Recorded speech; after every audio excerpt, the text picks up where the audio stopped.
क्या कढ़ाई गोली को रोक सकती है? अगर आप एक 50 कैलिबर राउंड को एक कढ़ाई पर मारते हैं तो गोली उसे आसानी से चीरते हुए निकल जाएगी। लेकिन क्या होगा अगर आप ऐसे 10 कढ़ाई को एक लाइन में खड़ा कर दें और फिर गोली चलाएं? कुछ लोगों को लगेगा कि गोली 10 को पार करके निकल जाएगी, लेकिन हर कढ़ाई काफी ज्यादा एनर्जी रोक लेगी, जिससे गोली की रफ्तार बहुत कम हो जाएगी। जैसे जैसे यह आगे बढ़ेगी, हर टक्कर के साथ उसकी एनर्जी कम होती जाएगी और लगभग तीसरे कढ़ाई तक जाकर रुक जाएगी।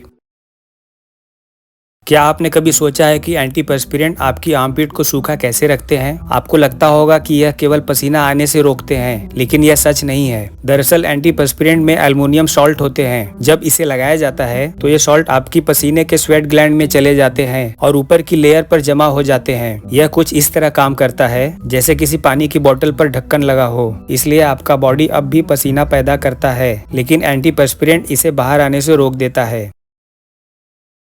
एनर्जी बचाने वाली सीढ़ियाँ कैसे काम करती है? जैसे ही आप नीचे कदम रखते हैं, सीढ़ी के पायदान से जुड़ा एक स्प्रिंग खींच जाता है, जिससे आप धीरे धीरे और सुरक्षित तरीके से नीचे उतर पाते हैं। जब आप सीढ़ी से पैर हटाते हैं तो स्प्रिंग अपनी जगह पर लॉक हो जाता है।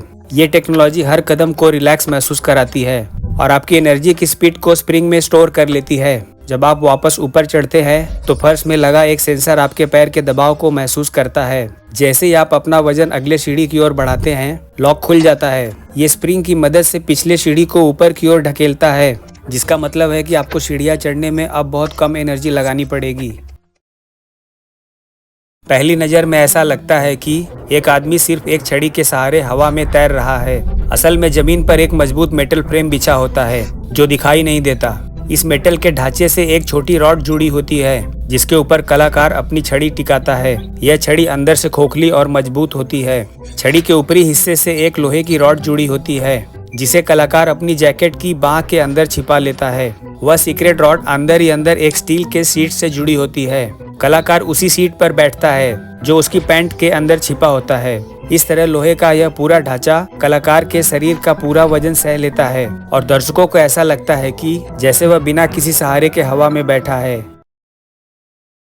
यदि किसी इंसान की लंबाई बहुत कम है तो डॉक्टर उसकी थाइस पे एक छोटा सा कट लगा सकते हैं। इसके बाद वे बड़ी सावधानी से थाइस की हड्डी यानी फेमुर को काटकर अलग कर देते हैं। दोनों हड्डी को धीरे धीरे एक दूसरे से दूर किया जाता है। इस खाली जगह को भरने और हड्डियों को जोड़ने के लिए एक स्टील की रॉड डाली जाती है। ये प्रोसेस शरीर को उस खाली स्थान में नई हड्डी विकसित करने के लिए होती है। समय के साथ साथ धीरे धीरे इंसान की लंबाई बढ़ती है। बढ़ी हुई लंबाई के साथ फिक्स करने के लिए मसल्स और नर्व जैसे सॉफ्ट टिश्यूज भी बनते हैं। एक बार जब सब कुछ ताकतवर और मजबूत हो जाता है तो इंसान पहले से ज्यादा लंबा हो जाता है। ऑक्टोपस कितना फ्लेक्सिबल है? जैसी ऑक्टोपस की एक भुजा यानी टेंटिकल छेद के पार पहुंचती है, वह अपने पूरे शरीर को उस छेद के जरिए खींचना शुरू कर देता है। अंदर की ओर उसके अंग यानी ऑर्गन उस छेद के आकार में ढलने के लिए फिसलने लगते हैं। ऐसा इसलिए है क्योंकि उनका शरीर बहुत ही मुलायम टिश्यू से बना होता है, जो बिना किसी प्रॉब्लम के आसानी से दबा और खींच सकते हैं। उनकी चोंच यानी बिग के अलावा उनके शरीर में कोई भी ऐसा हड्डी नहीं होता जो उन्हें रोक सके। इसलिए जब तक उनकी चोंच उस छेद में समा सकती है, उनका बाकी शरीर भी फिट होने के लिए अपना आकार बदल लेगा। और अगर कोई सिक्का उस छेद से निकल सकता है तो ऑक्टोपस भी वहां से बाहर निकल सकता है। आपको इन चारों रिंग को किसी दूसरे रॉड पर ले जाना है, लेकिन इसके दो नियम हैं। पहला नियम यह है कि आप एक बार में सिर्फ एक ही रिंग को उठा सकते हैं। दूसरा नियम यह है कि बड़ी रिंग को कभी भी छोटी रिंग के ऊपर नहीं रखना है। तो सबसे पहले छोटी रिंग को दाईं ओर ले जाकर शुरू करें। इसके बाद उसी नियम से चले जो सबसे छोटी रिंग के हिसाब से हो।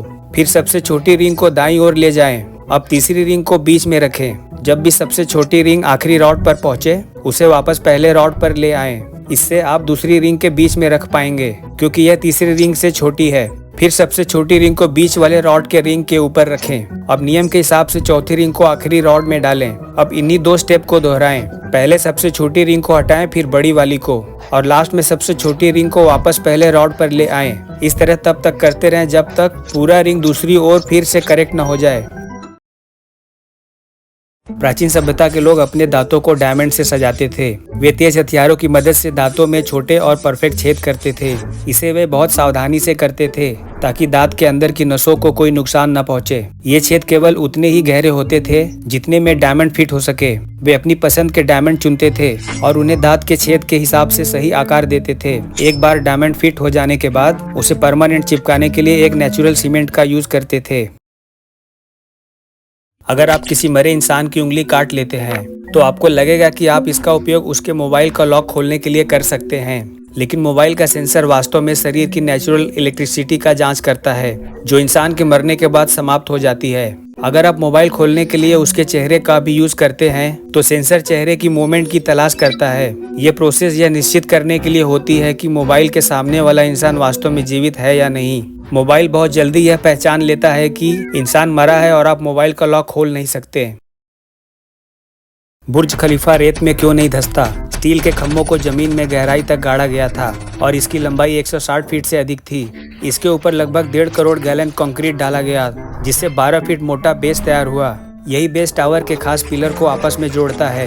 यहाँ से बुर्ज खलीफा का एक एक फ्लोर करके बनाया गया जो लगभग 3000 फीट की ऊंचाई तक पहुँच गया। ये स्टील के खंभे इसे जमीन में मजबूती से जकड़े रहते हैं और कंक्रीट का बेस बिल्डिंग के वजन को चारों ओर फैला देता है।